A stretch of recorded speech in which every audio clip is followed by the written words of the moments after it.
Shalom saudara terkasih, salam jumpa bersama saya Roma Amo MSC dalam RSM pada hari Rabu biasa pekan ke-24. Selamat memulai hari yang baru ini dan semoga pada hari ini Anda mengalami sukacita dan mengalami berkat-berkat Tuhan. Saudara, penonton pada hari ini dari Injil Lukas pasal 7 ayat 31 sampai 35. Dalam kisah Yesus dan Yohanes Pembaptis, di sana Yesus berkata, dengan apakah akan kuumpamakan orang-orang dari angkatan ini, dan dengan apakah mereka itu sama? Mereka itu seumpama anak-anak yang duduk di pasar dan yang saling menyerukan, kami meniup seruling bagimu, tetapi kamu tidak menari. Kami menyanyikan kidung duka, tetapi kamu tidak menangis. Dikatakan seperti anak-anak di pasar yang duduk dan saling menyerukan.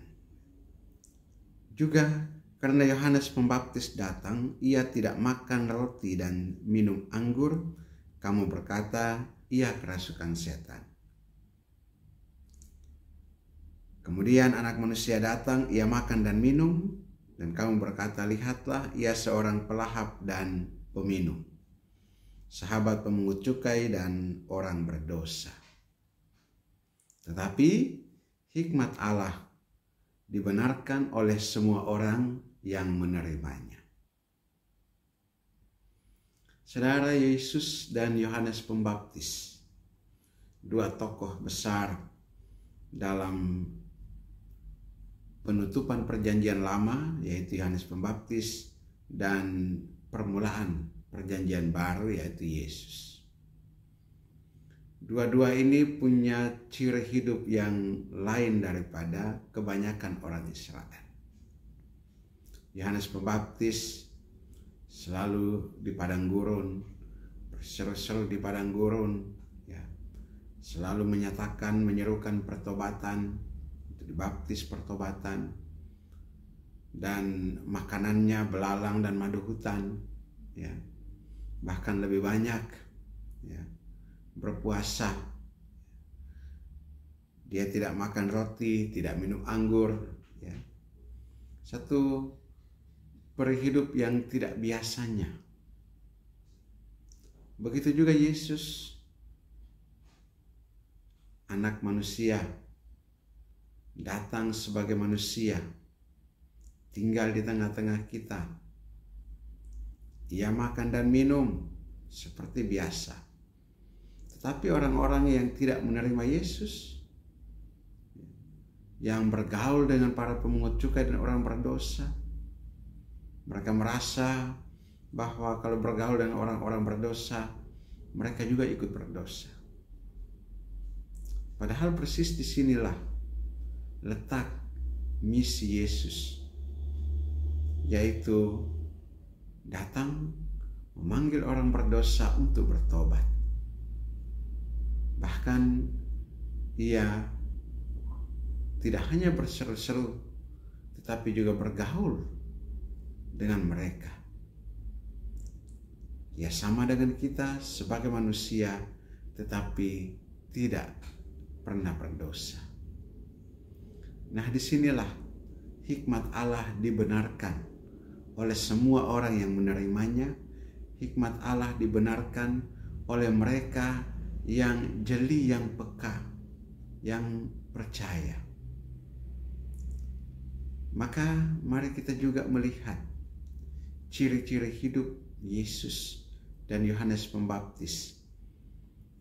Bukan mengukurnya dengan kriteria atau alat ukur kita, tetapi selalu mohon terang hikmat Allah dalam perbuatan-perbuatan baik, hal-hal baik yang ada di sekitar kita terbuka untuk menerimanya.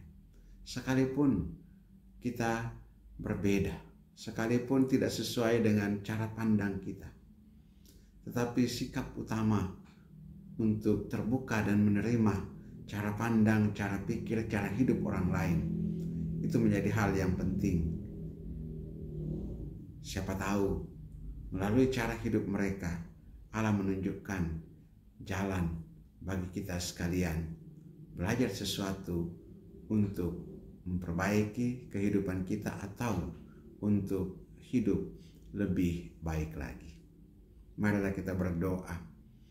Allah Bapa kekal dan kuasa, kami mengucap syukur dan berterima kasih kepadamu atas firman-Mu pagi ini yang memberikan kekuatan bagi kami untuk melangkah maju sekalipun dalam perjalanan kehidupan bersama dengan orang-orang lain kami tidak sejalan ataupun cara pandang kami berbeda, cara pikir kami berbeda, cara hidup kami berbeda. Berilah kami hikmat, roh hikmat untuk membedakan, roh hikmat untuk menerima apa yang baik dan benar untuk kami jalani, tetapi juga apa yang kurang baik dan tidak benar untuk kami hindari. Ajarlah kami melalui pengalaman-pengalaman hidup kami setiap hari, agar kami senantiasa mengenal kehendak-Mu dan senantiasa peka terhadap bisikan, terhadap gerakan roh yang datang pada kami dan hidup di dalam diri kami. Demi Yesus Kristus Putra-Mu Tuhan dan Juru Selamat kami yang hidup dan berkuasa bersama Dikau dalam persatuan Roh Kudus Allah sepanjang segala masa. Amin. Berkatalah Maha Kuasa turun dan tinggal atas saudara sekalian, Bapa dan Putra dan Roh Kudus. Amin.